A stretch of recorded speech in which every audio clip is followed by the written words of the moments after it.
Versículo 18 de Mateo 16 dice: yo también te digo que tú eres Pedro, y sobre esta roca edificaré mi iglesia, y las puertas del Hades no prevalecerán contra ella. ¿Cuándo va a volver el Señor? Recuerdo hace años cuando Juan Bautista ya nos decía, pero ya no. En cualquier momento. En cualquier momento, es de buena respuesta. No sabemos, pero lo que sí sabemos es que cuando llegue el Señor, su iglesia estará en la tierra, porque la va a arrebatar. Va a haber iglesia. ¿Cuántos? ¿Quiénes? ¿Dónde? No sé. Pero va a haber iglesia, porque dijo aquí que las puertas del Hades no prevalecerán contra ella. Y bueno, pues gracias a Dios, pues esta mañana podemos reunirnos como una de las miles de iglesias por todo el mundo que se reúnen en el nombre de Cristo y para su gloria y honra. Y vamos a seguir en el libro de Hechos, pues en el capítulo 4. A mí me suena como que hay mucho eco. ¿Se puede quitar un pelín? Hay una de eco, a vosotros igual más. Bajar igual a input un poquito. Bien. Vamos a ver, estamos en Hechos 4 y la semana pasada estuvimos viendo los primeros 6 versículos y terminamos en el 6. Terminamos en el versículo 6, donde dice: y el sumo sacerdote, Anás y Caifás y Juan y Alejandro y todos los que eran de la familia de los sumos sacerdotes se reunieron, porque es que los discípulos están teniendo, igual que Jesús, un grandísimo seguimiento. Y los fariseos ya están bien enfadados, están celosos, están irritados porque ellos pensaban que habían acabado con este problema, ¿no? Que es el Señor Jesús y sus seguidores. Pero ¿qué va? Está saliendo el tema. Ahora, se reúnen estos, ¿sabéis lo que son VIP? ¿Habéis visto eso? ¿Qué quiere decir? Very important person. Sí, una persona importante, los VIPs. Los VIPs. Se han reunido, estas personas súper importantes, religiosamente los más grandes, y por esa misma razón los más importantes en lo que era la nación judía. Porque es que los más importantes eran los reyes. Cuando dejó de haber reyes, pues eran los sacerdotes, ¿no? Y se reúnen, y el versículo 7, donde estamos ahora, mira lo que hacen. Y poniéndolos en medio, les preguntaron: ¿con qué potestad o en qué nombre habéis hecho vosotros esto? Ahí terminamos la semana pasada y dijimos, menuda pregunta que acaban de hacer, porque la van a recibir entre ceja y ceja. La respuesta les va a venir, y muy claramente. Y uno de los versículos claves en la Biblia va a venir como resultado, como consecuencia de esa pregunta que acaban de hacer. Pero fijaros por un momento lo que pasa allí. Entremos en la situación. Cuando estás leyendo la Biblia, si tú no puedes entrar dentro de la escena bíblica, no la vas a entender.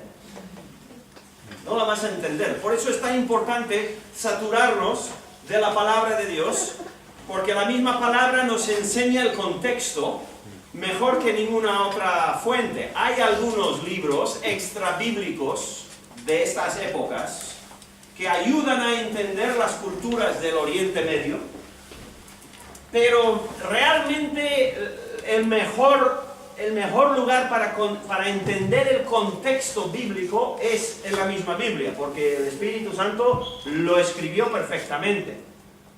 Pero si solamente te lees un salmo y un proverbio y algún capítulo de un evangelio y es lo único que comes, no vas a enterarte de la gran parte del mensaje bíblico.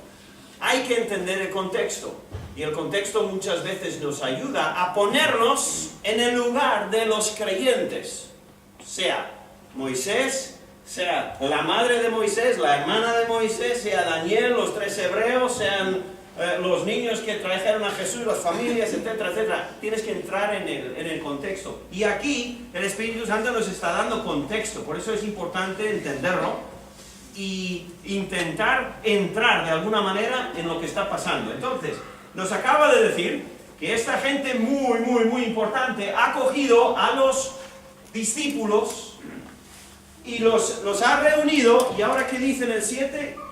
Y poniéndolos, ¿dónde? En medio. Imagínate. Estos señores nunca han hecho gran espectáculo, han estado con Jesús, pero siempre en la sombra del Señor, ¿no? Y ahora les toca empezar a predicar en público, y ahora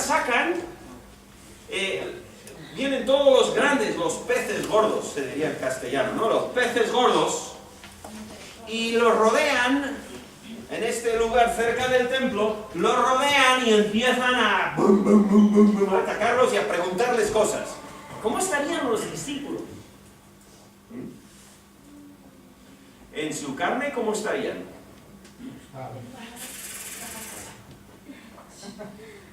Mira quién es.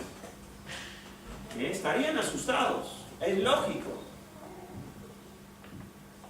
¿Cómo te encuentras tú a veces cuando estás rodeado de tus compañeros? O de los estudiantes de tu clase? O de tu familia? Y tú eres el único creyente. ¿Divertido? No diríamos divertido, ¿verdad? Diríamos a veces incómodo. Es que no sé qué voy a decir, cómo les voy a contestar. Es que, claro, es que las preguntas que me hacen son complicadillas y... Por eso, jóvenes, me gusta mucho que algunos de los jóvenes ya están enganchados a Ravi, a mi amigo Ravi en la radio, porque él da muchos argumentos y muchísima enseñanza bíblica para que tú puedas estar un poquito más cómodo y un poquito más confiado en lo que crees y cómo defenderte, ¿no? Pero al final no importa cuánto sabes. Es importante, pero no es lo crítico. Lo más importante es quién está contigo. ¿Quién está contigo? Los 3 hebreos entraron al fuego en Daniel, pero lo más importante era que había una 4ª persona dentro del fuego, ¿verdad? Y con esa 4ª persona ya podía ser un fuego como podría ser un volcán, da igual, ¿no? Absolutamente igual. Entonces estos hombres rodean a los discípulos, los ponen en medio, y ellos seguramente con toda su ropa oficial intentando intimidarlos, les preguntan: ¿con qué potestad o en qué nombre habéis hecho vosotros esto? Ahora, Lucas es el que escribe Hechos. Vamos a Lucas, al capítulo 12. Bien, este libro es el segundo libro. Sigue al Evangelio. Es curioso, porque es el único Evangelio que tiene una especie de segunda parte. Bien, Lucas, capítulo 12. Recuerda, Teófilo, el que está recibiendo la carta originalmente, este señor que no conocemos, él ya ha recibido otra carta que es el Lucas, que es lo que vamos a ver ahora. Y mira lo que Lucas dice en capítulo 12, versículo 11. El Señor Jesús está hablando a los discípulos y les dice: cuando os trajeren a las sinagogas y ante los magistrados y las autoridades, bien, ahora no están en una sinagoga, están al lado del templo, pero la idea ¿cuál es? Cuando os cojan los gobernantes, los líderes, os acorralan y os empiezan a intimidar y a cuestionar, dice: no os preocupéis por cómo ¿O qué habréis de responder? ¿O qué habréis de decir? ¿Por qué? Porque el Espíritu Santo os enseñará en la misma hora lo que debáis decir. Bien, y esta es la primera vez que eso entra en efecto, ¿vale? Porque ahora están delante de magistrados en el mismo templo, que es el papá de las sinagogas, por decirlo de alguna manera, ¿no? Ahí están, siendo rodeados y sin tiempo de preparar ningún argumento. Entonces vamos a ver si la palabra de Cristo se cumple o no. ¿Qué pasa contigo y conmigo cuando estamos siendo cuestionados, debatidos, están echando argumentos? La Biblia nunca enseña que no debemos de aprender y de ir aprendiendo más y más de nuestra fe. Pero la Biblia sí dice que a veces no vamos a poder preparar porque no dará tiempo, no dará oportunidad, las circunstancias, y cuando eso sucede, el Espíritu Santo ayudará y dará palabras para el momento, si dependemos de Él. Dices, ¡ay! ¡Qué susto, qué miedo! Bueno, me imagino que el mismo miedo que tenía Pedro cuando salió del barco a andar sobre el agua, ¿no? ¡Ay, ay, ay, ay, ay! ¿Qué va a pasar, no? El justo por su fe vivirá. Y en momentos de tener que contestar, primero entendamos que el Señor nos ayudará. Pero otra cosa muy importante, y vamos a verlo en el pasaje. No tienes que saber la respuesta a todas las preguntas que se te hacen. Prácticamente es imposible. Puedes saber mucho más de lo que sabes ahora, o de lo que sé ahora, pero abarcar todas las ciencias y poder responder a una persona, un geólogo, que es muy sabido, incrédulo. Los hay creyentes, pero incrédulo. Que te saque algún tema geológico que dice, mira, esto es prueba de la evolución. Primero, no es cierto, pero si te lo saca, y tú no has estudiado eso, no tienes capacidad en ese momento de rebatirle con hechos o con algún argumento fijo, porque no has estudiado eso. Y así, imagínate todas las áreas. Astronomía, ciencia, biología, todo, ¿no? O sea, no puedes. Pero lo que sí puedes siempre decir, es, yo no sé la respuesta a eso, pero yo sé que un día puse mi fe en Cristo y Cristo me dio vida. Contra eso no hay argumento. No hay ningún argumento. De hecho, el ateo o el escéptico o el científico naturista se queda sin argumento porque él dice es que no hay espíritu, no hay alma. Y es falso, y lo sabe, pero se pueden autoconvencer de tal manera que así piensan. Pero no tenemos que tener todas las respuestas. Pero es verdad que cuando con sencillez de corazón y humildad nos enfrentamos a esa situación, el Señor muchas veces da argumentos o respuestas que no habías preparado, pero salen. Y yo he oído aquí, mira, si no vienes los viernes a la noche a los compañerismos y puedes, haces mal.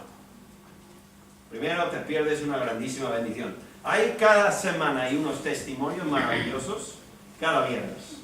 Y muchas veces hay alguien, alguno de los hermanos, alguno de los jóvenes que dice, bueno, tuve esta oportunidad Y a veces dicen, es que el Señor me dio las palabras para poder contestar, o me dio lo que yo necesitaba, y bueno, pues es en cumplimiento de esto.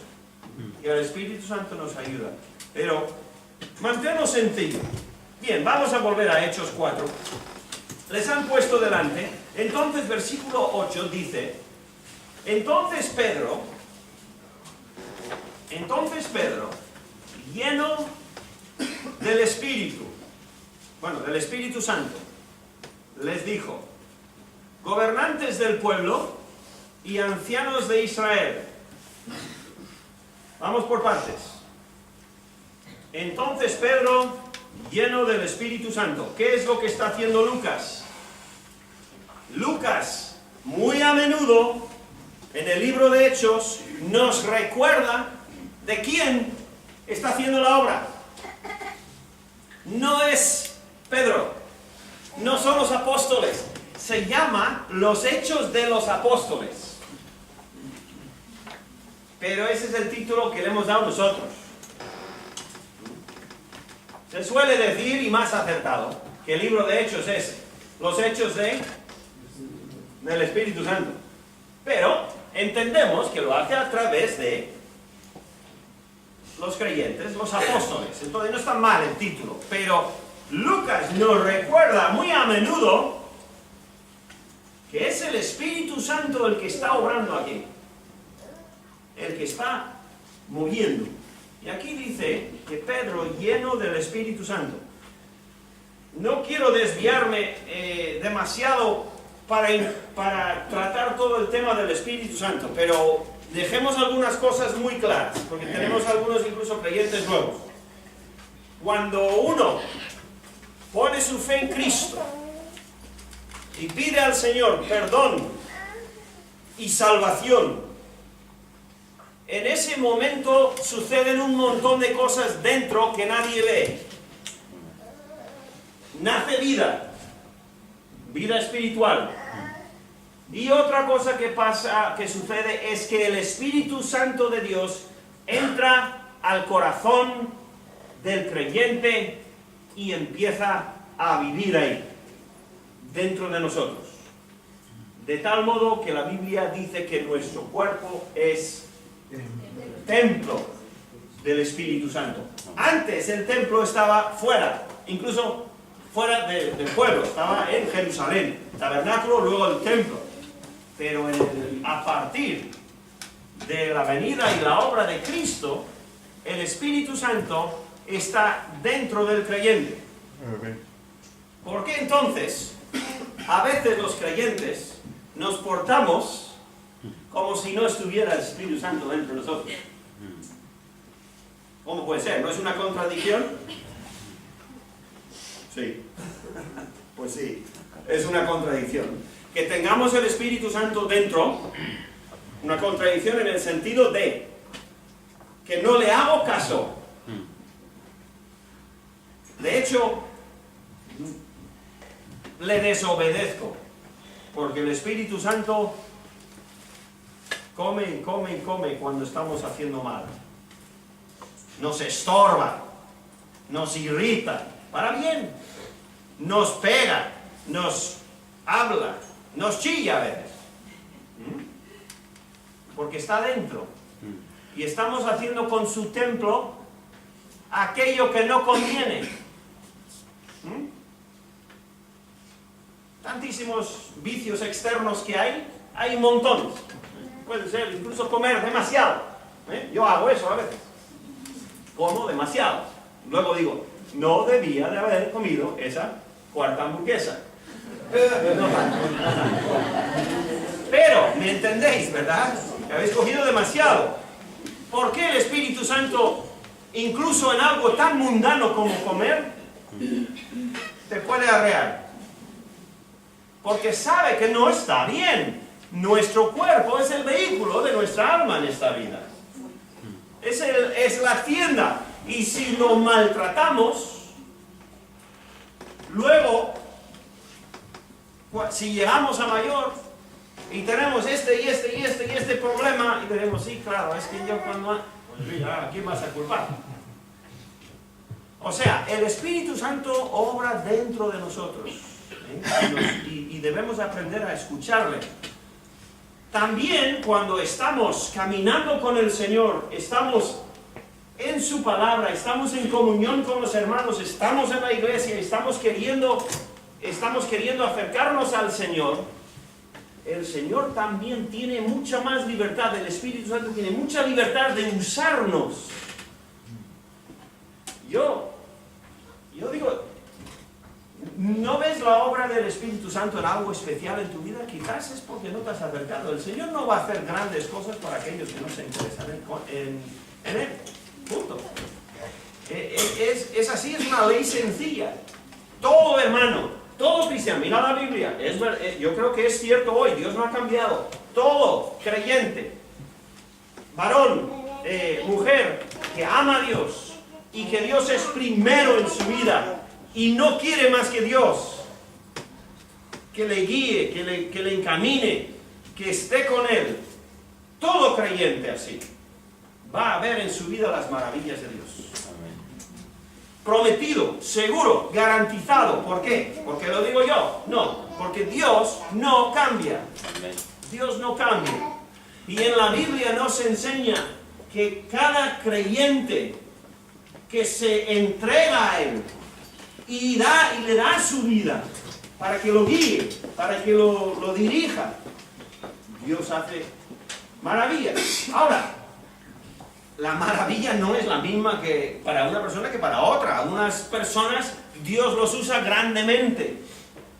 Pienso sé que le saco muchas veces, pero bueno, da igual. Pienso en Ravi, suelo escucharle. Ayer mismo Noemí y yo escuchando, él decía, sin quejarse, pero decía, es que yo viajo, dice, esta mañana estaba en San Francisco, hoy estoy aquí en Florida, la semana pasada estaba hace 3 días estaba en Asia dando conferencias. Y vive porque tiene una visión y una pasión. ¿Y sabes cuál es su pasión? Dar el Evangelio a los escépticos que están en las universidades de todo el mundo. Y dice, normalmente cuando predica, no predica amigos. Vosotros, casi todos os conozco, sois mis hermanos y no me vais a echar tomates por nada. Estoy predicando a una congregación amigable, amable, cristiana. Pero él no. La mayoría de las veces está delante de una congregación que es más o menos hostil, más o menos rechaza todo lo que él cree. Y no es divertido. Pero lo hace, y lo hace, y lo hace. ¿Por qué? Porque cree que Dios le ha dado ese ministerio. Y con tantísimas ganas vuelve a su casa para estar pues, con su esposa, con su familia, con sus nietos. Pero Dios le tiene viajando desde un lado hasta el otro de la tierra, constantemente, predicando no sé cuántas veces a la semana, en no sé cuántos sitios. ¿Por qué? Porque Dios le ha dado esa visión y esa pasión y la llena. Él ve literalmente maravillas que tú y yo nos gusta leerlos, porque es que nos dejan, y a él le suceden personalmente, pero hay un sacrificio que pagar. ¿Cuál es la inversión que tiene que meter? Estar fuera y estar constantemente, como diríamos, en primera fila de la batalla, en cierto modo. A otros igualmente dedicados al Señor, su ministerio es muy reducido, están en casa igual, son una madre con 2 o 3 o 4 niños o hijos en los que está invirtiendo su vida, y no le conoce casi nadie, unos cuantos en la iglesia, pero esa es la misión y la pasión y la visión que Dios le ha dado, y le va a dar al 100% esa madre o esa mujer, ¿no? Dios le va a enseñar a ella también sus maravillas, igual que al otro, pero no de la misma manera. pero quedará igual de clara la manifestación del Señor en su vida. ¿Vale? Entonces, vamos a seguir, porque se nos va el tiempo. Hechos 1:8 dice: pero recibiréis poder cuando haya venido sobre vosotros el Espíritu Santo. Y aquí Pedro nos dice el versículo: entonces Pedro, lleno del Espíritu Santo, les dijo, y entonces él empieza a hablar. Versículo 9: puesto que hoy se nos interroga acerca del beneficio hecho a un hombre enfermo, a este señor cojo, de qué manera éste haya sido sanado. Ahora viene el versículo 10. Sea notorio a todos vosotros y a todo el pueblo de Israel que en el nombre de Jesucristo de Nazaret, a quien vosotros crucificasteis y a quien Dios resucitó de los muertos, por él, este hombre está en vuestra presencia sano. Entonces, Pedro toma la oportunidad para predicar un mensaje muy sencillo. ¿Cuál es? El nombre de Jesús es la razón. Estamos aquí por el nombre de Jesús. Este señor curado por el nombre de Jesús. Todo es porque el Señor Jesucristo es quien es y ha hecho esto. Y el mensaje que tú y yo tenemos delante de otros tiene que ser este. Tiene que ser tan sencillo como: yo no te puedo contestar todas tus preguntas porque yo soy una persona más, pero yo sé lo que Jesús ha hecho en mi vida. Y ante eso no hay argumento. No hay argumento.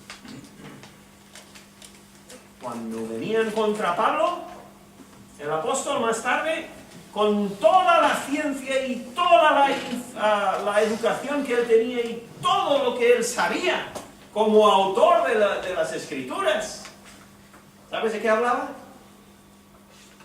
Volvía una y otra vez al camino de Damasco, cuando Jesús interrumpió su vida. Siempre volviendo a eso, siempre volviendo a eso. Predicamos a Cristo. Y nuestro mensaje debe ser: no sé la respuesta igual, pero yo sé lo que Jesús ha hecho en mi corazón. Y no solo el mío, sino un montón de otras personas. He visto lo que el Señor Jesús puede hacer en esa vida. Entonces, el mensaje de Pedro era que la razón, la potestad que ellos pedían, como decía, ¿qué potestad o en qué nombre? Que era el Señor Jesucristo. Fijaros aquí la obra de la Trinidad. En el versículo 8 tenemos al Espíritu Santo. En el versículo 10 tenemos al Señor Jesucristo. Y en el versículo 10 también tenemos a Dios Padre. Tenemos a la Trinidad ahí clarísimamente. Bien, ahora, creo que miramos el otro domingo este tema. El nombre de Jesús no es un... Se conoce, ¿verdad? La pata de conejo, ¿no? ¿Habéis oído alguna vez eso? Sí, un amuleto, eso es. Como gente que piensa que igual, pues teniendo eso le va a dar buena suerte, o algunas veces personas en su coche igual tienen, no son ni practicantes católicos para nada, pero en su coche que tienen un crucifijo o una cadenita o algo, por si acaso me hará algún bien, por si acaso algo me ayudará, ¿no? Qué triste, pura ignorancia, triste. Pero por si acaso, pues, ¿no? O salen de casa y hacen, ¿no? Y dices, ¿tú crees? No, por si acaso, pues, ¿no? Porque no saben, porque son ciegos, ¿no? Y aquí hay gente que se aprovecha, y esto es horrible, hay gente que se aprovecha del nombre de Jesús. Y hacen cosas en el nombre de Jesús porque saben que gente responderá. Televangelistas y personas que comienzan sectas y cosas raras. Tienen el nombre de Jesús y a veces van con la Biblia. Y mucha gente es engañada porque, si lleva la Biblia, pues será honesto, ¿no? Como decía el hermano Miguel antes, ¿no? Si llevas la Biblia, igual 80% de las personas piensan que eres bueno. Bueno, hoy en día cada vez más, porque hay tal escepticismo y tal burla de lo que es religioso, con razón, porque la religión ha hecho tantísimo daño, ¿no? Pero en el capítulo 19, fíjate, creo que fuimos, pero bueno, merece la pena otra vez. Capítulo 19, fíjate lo que pasó en el ministerio de Pablo. Capítulo 19, versículo 13. Pablo estaba en Éfeso, está predicando de Cristo y curando también, porque Dios le dio esa posibilidad de hacer milagros en algunas ocasiones. El versículo 13, Hechos 19, 13, pero algunos de los judíos, exorcistas, ambulantes, intentaron, no es nada nuevo, intentaron invocar el nombre del Señor Jesús. ¿Ves lo que estamos diciendo? Como que tú agarras el nombre de Jesús y es tremendo el nombre de Jesús, puedes hacer lo que quieras con el nombre de Jesús. No es lo que enseña. No, para nada. Y aquí hay unos que pensaron, vamos a sacar un poco de negocio aquí. Entonces intentaron invocar el nombre de Jesús, Señor Jesús, sobre los que tenían espíritus malos, diciendo, os conjuro por Jesús, el que predica Pablo. O sea, ya descaradamente decían, yo a Jesús no le conozco, pero Pablo sí que predica. Mira. Había 7 hijos de un tal Esteban, judío, jefe de los sacerdotes, madre mía, de los sacerdotes religiosos. Igual estaba en esa reunión con Pedro. Que hacían esto. Pero respondiendo el espíritu malo dijo, a Jesús conozco, y yo sé quién es Pablo. Pero vosotros, ¿quiénes sois? Fanfarrones, falsos. Y el hombre en quien estaba el espíritu malo saltando sobre ellos y dominándolos 1 contra 7, pudo más que ellos de tal manera que huyeron de aquella casa desnudos y heridos. Y mira el 17. Y esto fue notorio a todos los que habitaban en Éfeso, así judíos como griegos, y tuvieron temor todos ellos. ¿Y era qué? Magnificado el nombre del Señor Jesús. Fíjate que el nombre del Señor Jesús será exaltado, por bien o por mal. Por bien o por mal, el Señor será exaltado. Que hay gente que usa el nombre de Dios en vano para crear esto y hacer aquello y ganar dinero y fama y todo. Bien, sí, bueno, bien no, lo hace, está bien, funciona. Por el carisma de las personas o lo que sea. Pero tarde o temprano viene la paga. Tarde o temprano viene la factura y no va a ser bonita. Entonces, el nombre de Jesús no es para jugar con él. Pero el cristiano que conoce al Señor Jesús puede orar. ¿Y cómo oramos? En el nombre de Cristo, de Jesús. Y podemos orar con confianza. Vamos a hacer un versículo más y terminamos. Iba a mostrar que en Hechos el nombre de Jesús es muy importante, es un tema muy grande. Ya es la cuarta vez que Lucas enfatiza el nombre de Jesús. La cuarta vez en el libro. Pero vamos a dejar eso y vamos al versículo 11. Mira lo que dice Pedro.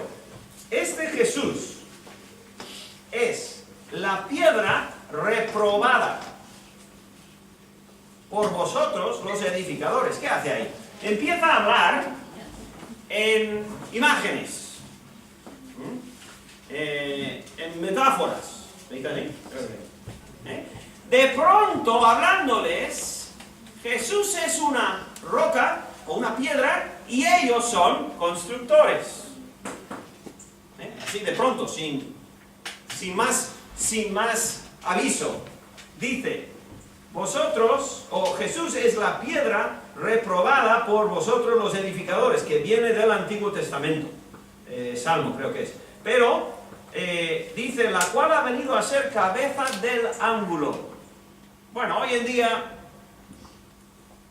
no entienden los constructores, que hay varios aquí, y cualquiera que ha estado en caseríos, pero el que se cría en el centro de Madrid no tendrá ni idea si no lo estudia un poco. Roca, o sea, la piedra, como dice, del ángulo y eso. Entonces, he cogido unas fotos para terminar con un poquito de contexto. Recordar, el contexto es importante para entender. Él dice, vosotros sois como constructores que habéis desechado una piedra angular, lo habéis dicho, esa no vale para nada, dame otra. Pero Dios ha seleccionado esa piedra que habéis echado vosotros. O sea, os habéis equivocado completamente. Os habéis totalmente, lo habéis fallado completamente. Bueno, ya lo lleva diciendo un montón de veces. Vamos a ver unas fotos y con eso terminamos. Bueno, esto es una piedra angular. ¿Ves? ¿Qué creéis? ¿Que tiene este tamaño? ¿Más o menos? Más grande, sí. Pesa 80 toneladas. ¿Vale? Esta es alargada para allá, esta es alargada para allá, y así, van así y así, lo vais a ver ahora. Esto es parte del templo del monte. Lo puedes ver si vas a Israel esta tarde en avión y te vas a Jerusalén y vas al al muro de los lamentos, a unos 15 metros más o menos, lo vais a ver. Estas piedras que estaban ahí desde el tiempo de Herodes. O sea, cuando él predicó ese mensaje, Pedro estaba en las inmediaciones del templo, quizás estaba en esa misma esquina, quién sabe. Igual apuntó a una piedra angular, y eso es lo que ellos tenían en mente. A ver, otra foto. Aquí es la misma piedra, vista de otra manera. Estábamos ahí mirando para aquí, desde un poco de arriba, y parecía muy pequeño, pero ya veis qué tamaño tiene, ¿no? En el mismo sitio. ¿Vale? ¿Otra? Y ahí veis cómo los ponen, ¿no? Para poder aguantar toda esa estructura. ¿Bien? La piedra angular, la de abajo, sostiene, en cierto modo, es crítico para sostener toda un gran ángulo de pared de piedra, quién sabe cuántas toneladas. ¿Otra más? Bien, aquí estamos. El muro de los lamentos está ahí mismo, detrás de esa carpa azul, y esta es la esquina del monte. Esta parte de aquí es del tiempo de Herodes, tiempo de Cristo, ¿no? Esto no, pero esto sí. Y aquí está el monte de los olivos, y bueno, pues es la parte del templo. David tenía su casa aquí, subía por aquí la entrada principal al templo. Y esta es la zona que, bueno, está un poquito más metida, pero ya veis la gente también, que está más cerca, pero, en fin, a ver, creo que hay otra. Sí, ¿cómo movían esas piedras? Mira, qué cosa. No la misma piedra, pero tenían formas de mover, qué curioso, ¿no? Para moverlas, ¿no? Eso... Una grúa y ruedas todo al mismo tiempo. Muy bien. Pues entonces tenían sus maneras. Entonces, vamos a terminar así, recordando que esta semana, los que somos de Cristo, tenemos un mensaje que debe ser muy sencillo. Y no importa dónde estemos, delante de multitudes, delante de la élite, o en casa hablando con una vecina que está en el otro balcón. Donde haga falta, donde estemos, ¿cuál es nuestro mensaje? Que el Señor Jesús nos ha dado todo lo que tenemos. Que somos de Cristo y no tenemos más mensaje que el Señor Jesús. Amén. Y el Señor nos dará palabras cuando nos hagan falta. A veces nos dará palabras que ni siquiera habíamos antes pensado o habíamos preparado. ¿Bien? Vamos a ver. Gracias, Señor, te damos por estas palabras de Pedro y por el mensaje que no ha cambiado en 2000 años, porque es el mensaje eterno de salvación que está en ti y en tu nombre. Ayúdanos, Señor, a serte fieles, a ser realmente testigos de ti y de tu salvación al salir en este día. Gracias por esta mañana preciosísima de compañerismo y enseñanza y alabanza y oración.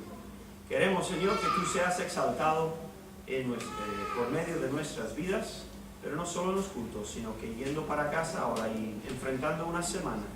Señor, tú conoces las peticiones de cada corazón, algunas muy serias, y las encomendamos en tus manos. En el precioso nombre de Cristo Jesús. Amén. Muchas bendiciones. Hasta el día próximo.